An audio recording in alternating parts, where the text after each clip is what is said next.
Recientemente una persona pregunta sobre el apego evitativo del subtipo narcisista y en relación al eneatipo 1, en relación a la ira. Y además del subtipo narcisista y además histriónico, que el histriónico hace referencia al narcisismo también de alguna manera, quiero decir que es por llamarlo así, otra modalidad del narcisismo. Y cuando hablamos de la ira, hablamos del eneatipo 1, y cuando hablamos del eneatipo 1 narcisista y histriónico, estamos hablando del uno sexual. En general, ¿verdad? Quiero decir, es para entendernos porque esta persona preguntaba desde el eneagrama, por eso lo digo así, aunque trataré de explicarlo un poquito mejor, ¿no? Ese tinte histriónico que se añade al narcisista, en este caso, tiene que ver con el ala 2, tiene que ver con una intensidad, con personas que no solamente sienten ira, sino que sienten mucha intensidad y además la expresan con mucha vehemencia, decimos, ¿no? Son personas a veces bastante posesivas, controladoras, celosas y desde la ira, además. Quiero decir que esto hace un cóctel bastante tremendo, ¿no?, en la relación. Y desde el narcisismo pues pueden hacer mucho daño. O sea que es un elemento a tener en cuenta dentro del apego evitativo. Claro está. Si hablamos de la ira, del eneatipo 1, podemos pensar en tres aspectos principales. Uno evidentemente es la corrección, el otro el perfeccionismo, ¿no?, y otro también que se habla menos es el resentimiento. Y si hablamos de la corrección, estamos hablando de una persona que desde esa actitud, digamos, de la ira y el narcisismo e incluso de esa vehemencia y de pensarse superior, pensarse que está por encima de los demás, ¿verdad?, trata siempre de corregir a su pareja. Trata de decirle no solo lo que tiene que hacer, cómo lo tiene que hacer, algunas veces cómo se tiene que vestir, algunas veces cómo se tiene que comportar, a veces cómo tiene que hablar, a veces cómo tiene que pensar. Es decir, que hay una tendencia, estoy exagerando lógicamente, ¿verdad?, pero es para explicarme mejor, ¿no? Por supuesto, lo normal es que no sea tan exagerado, aunque hay muchos casos que lo son. Un ejemplo muy claro es una película muy famosa que es de la Julia Roberts, que se llamaba Durmiendo con su enemigo. Aquí tenemos una persona justamente de este subtipo, ¿no? Entonces, de la corrección siempre tratarán de corregir a su pareja, que tiene que ver en este caso con el perfeccionismo. Son personas que desde la ira nace de un deseo o un impulso de ser perfectos y perfeccionar a los demás. En este caso concreto del subtipo que estamos hablando, de perfeccionar a su pareja. Entonces, claro, quiere que su pareja sea perfecta, quiere que su relación sea perfecta, porque si él no se siente perfecto. Entonces trata de corregir, trata de criticar, de enjuiciar y de ver también siempre las cosas o son como yo las veo, como yo las pienso, o están mal, o están equivocadas, o lo estás haciendo con mala intención, etcétera. Además es muy típico que utilicen siempre formas de hablar como muy directivas, ¿no? Sobre todo esto que tendrías que, deberías hacer, tendrías que hacerlo así, esto no se hace así, lo tendrías que hacer de otra manera. O sea, se delata mucho hablando y también con el lenguaje no verbal, porque desde la ira suelen ser estas personas que hacen así con el dedo constantemente ¿no? y se mueven mucho hacia ti como si realmente lo que están expresando es un impulso de coger y obligarte a hacer las cosas. No lo hacen, pero sientes como ese impulso. Y es muy invasivo y en algunos casos puede dar hasta miedo. Por otro lado, también, teniendo en cuenta el perfeccionismo, son personas que idealizan la relación. O sea, este subtipo idealiza la relación. ¿Qué quiere decir? Que están buscando siempre una relación perfecta y tienen como las medidas tomadas, cómo tiene que ser la relación, cómo tiene que ser la otra persona y cómo se tiene que ver también desde fuera. Quiere decir que la imagen que da la relación también es muy importante para ellos. Por eso es frecuente que a lo mejor en casa te hablen mal, te traten mal o hayan discusiones, ¿verdad? Y luego cuando están delante de los demás, en la calle, ¿verdad?, en las reuniones, sean muy cordiales, muy amables, muy atentos e incluso que hablen muy bien de ti. cuando tú sabes que a lo mejor no es eso lo que piensan, ¿verdad? Pero les importa mucho dar esa imagen de tengo una relación perfecta. Y sobre todo son personas que desde ese perfeccionismo tienen una gran necesidad de tener razón siempre. O sea, todos en alguna medida nos pasa, ¿verdad? Todos discutimos y todos queremos tener razón. Pero en esta persona es algo como mucho más impactante y además lo suele hacer, como decía, con vehemencia. O sea, no solo quieren tener razón, sino que te la imponen a ti. Y claro, y eso no es solamente el problema. El problema es que tienen desde ese perfeccionismo tanta dificultad a aceptar sus errores, sus fallos, sus limitaciones, que si tú haces una crítica hacia ellos, no la encajan. O sea, es absolutamente imposible casi que reconozcan que hacen algo mal, que se han equivocado, que te están tratando mal, cualquier cosa. Y si de alguna manera tú consigues hacérselo ver o explicar cómo te sientes, acabará teniendo razón y acabará dándote la vuelta y culpándote a ti o recordándote lo que tú has hecho mal o dando una justificación por la que se han comportado así. De una manera exagerada, quiero decir. Yo sé que esto lo hace en todo el mundo en alguna medida, pero aquí es muy impactante. Como decía antes, lo hacen con vehemencia, como si tuvieran derecho y como a veces parece como si fuera algo extremadamente dramático, ¿no? De ahí ese histrionismo. Y por supuesto, como decía antes, hay muchos celos. Cuando estamos hablando de este componente histriónico, hay muchos celos, porque la persona con esa intensidad siente celos celos no de inseguridad, que sí que siempre los hay, ¿verdad?, sino celos desde ese aspecto de posesividad, de como que esta es mi pareja y nadie tiene que, o nadie debe mirarla, o nadie debe pensar que no, o sea, como si realmente le preocupara que alguien puede mancillar o quitarle su propiedad. Luego viene la parte del resentimiento, que son dimensiones todo el rato de la ira, ¿verdad? Este tipo de personas, en el tipo 1 en general, ¿verdad?, viven el resentimiento porque, aunque tu deseo o su actitud sea de perfeccionismo, de tratar de ser correctos y de hacerlo todo lo mejor posible, claro, sus sensaciones de que nunca es suficiente, nunca son perfectos, nadie lo es, ¿verdad? Y ellos tampoco, y también lo saben, y lo viven con resentimiento, y cuando hacen algo malo, se equivocan, lo viven con culpa. Lo viven con culpa y se sienten mal con ellos mismos y les cuesta incluso perdonarse o ser flexibles o ser tolerantes. Entonces esto les lleva mucho a tratar de desconectar de estas emociones.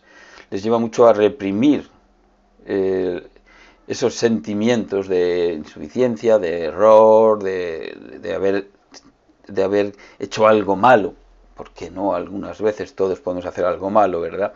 Y en esa desconexión que tienen es cuando tenemos el apego evitativo. Por eso es tan típico, o sea, dentro del apego evitativo este es un subtipo de apego evitativo, o sea, es un subtipo del subtipo narcisista, el eneatipo 1, y más, mucho más, que es el ala 2 que decimos, que es más histriónico. Entonces, claro, nos encontramos personas que choca porque a veces, sobre todo porque son más emocionales, son eneatipo 1 más emocional, aunque estén desconectados de esas emociones, pero evidentemente desconectan de las que les hacen sentir mal. Y pueden ser cariñosos, pueden ser muy atentos, muy cordiales, muy amables, muy detallistas, y te pueden decir muchas palabras bonitas, muchas cosas que te gustan. Y esto te confunde, ¿no? Porque piensas que están abriendo su corazón, pero realmente no es así, no están abriendo su corazón, simplemente están haciendo lo que se tiene que hacer. Ellos saben que es así como tienen que tratar a una persona, pero cuando tú en algún momento intentas conectar con su vulnerabilidad, con sus emociones negativas, te das cuenta que reaccionan con ira. Entonces este eneatipo, este subtipo, en las relaciones de pareja suele ser de los más destructivos y de los más difíciles de gestionar. Quiero decir que incluso en terapia estas personas no cambian. Quiero decir que ellos tienen razón, lo hacen todo bien, la culpa es de su pareja y cuando vienen a terapia, muchas veces vienen pensando que vienen a que cambiemos a su pareja. Hay que cambiar a su pareja. Y te vienen a mostrar todos los errores, todo lo que hace mal su pareja. Entonces, normalmente no funciona. O sea, no funciona porque es como una ceguera, ¿no? Es como realmente no pueden ver su parte del problema. Que no decir que la otra persona no lo tenga, ¿no? Pero no pueden ver su parte del problema. Y cuando tú les haces ver en terapia, o su pareja les hace ver en terapia, que has hecho algo malo, es cuando entonces, lógicamente, saltan rápidamente, psicológicamente hablando, a decir, pero es porque tú has hecho esto, o es tú has hecho esto peor, etcétera, ¿no? Esta es la dificultad que tiene, porque normalmente la actitud desde la ira, desde el eneatipo 1, y más de este subtipo, es de cambiar a la otra persona, de querer cambiar a la otra persona para que sea a su medida. Y entonces, claro, todo esto tiene unas consecuencias devastadoras, ¿no? Primero lo que decía antes, ¿no? Esa actitud de superioridad. Yo tengo razón, yo sé cómo tiene que ser la relación, yo sé cómo tienes que comportar tú y tú no. Y entonces esa persona va perdiendo su autoestima, va cada vez como asumiendo su inferioridad, ¿no? Y la otra persona, además, es capaz a veces, no en estos casos exagerados, yo estoy hablando de lo malo, ¿no? No quiere decir que el eneatipo 1 sea así, ni que sea malo, ni que sea una mala pareja, sino hablo del eneatipo 1 con apego evitativo, subtipo narcisista, histriónico. Entonces, claro, ¿qué pasa? Que aún incluso desde la ira, desde el hablarte mal, tratarte mal, y imponerte o criticarte o juzgarte, te tratan de decir que es que lo hacen porque te quieren. Y eso ya es como lo más destructivo de todo, ¿verdad? Porque confunde a cualquiera. Pero ahí tenemos que tener en cuenta siempre que la ira y el amor, por llamarlo así, son absolutamente antagónicos, son sentimientos opuestos. Y esto es lo que estas personas no entienden. Pero claro, como ellos viven en la ira y viven en la relación consigo mismo, de autoexigencia, de autocrítica, de culpa, no entienden tampoco cómo es el amor a los demás. Y eso, por eso lo hace tan difícil. Muchas veces desde aquí también nos encontramos no solo el apego evitativo, sino la parte filofóbica, ¿no? Del apego evitativo, cuando estas personas empiezan una relación y cuando hay cualquier problema, ven cualquier cosa que no les gusta y lo viven desde la crítica, acusan a esa persona de no ser la adecuada, esta no es la persona que yo quiero tener, siempre, como explicaba antes, idealizan, ¿no? Entonces, claro, volvemos a otro problema que suele ser común, es que en las relaciones fracasan y siempre fracasan porque piensan que es la otra persona la que tiene la culpa. O sea, les cuesta mucho llegar a la conclusión de que si yo he estado en varias relaciones y siempre se han roto y siempre ha tenido culpa la otra persona, es que aquí falla algo, ¿no? Y esto tampoco lo ven. O sea, piensan que no han encontrado la persona adecuada o piensan que tienen mala suerte en general, pero porque ven siempre fallos en los demás. En general, más o menos esta es la idea, ¿no? Esta sería la forma de cómo es este estilo de personalidad, cómo se refleja en la relación de pareja y sobre todo cuán destructivo es, ¿no? Porque cuando estas personas que desde la corrección, desde el perfeccionismo, tratan de decir que te quieren y están en la relación tratando de convencerte que están haciéndolo bien, siempre te acaban haciendo dudar, porque además, como digo yo siempre, ¿no? Son personas que suelen tener razón porque tienen mucha práctica. O sea, cuando una persona, porque esto es un carácter que se va desarrollando desde la infancia, ¿verdad? Y una persona se ha pasado toda su vida intentando hacer las cosas bien, intentando tener razón, intentando hacer lo correcto y llega un momento que tienen como cierta habilidad para convencerse ellos mismos e incluso para convencer a los demás. Por eso hacen tanto daño, por eso nos hacen dudar tanto y por eso nos encontramos también muchos casos de lo que se viene a llamar el gaslighting, ¿verdad?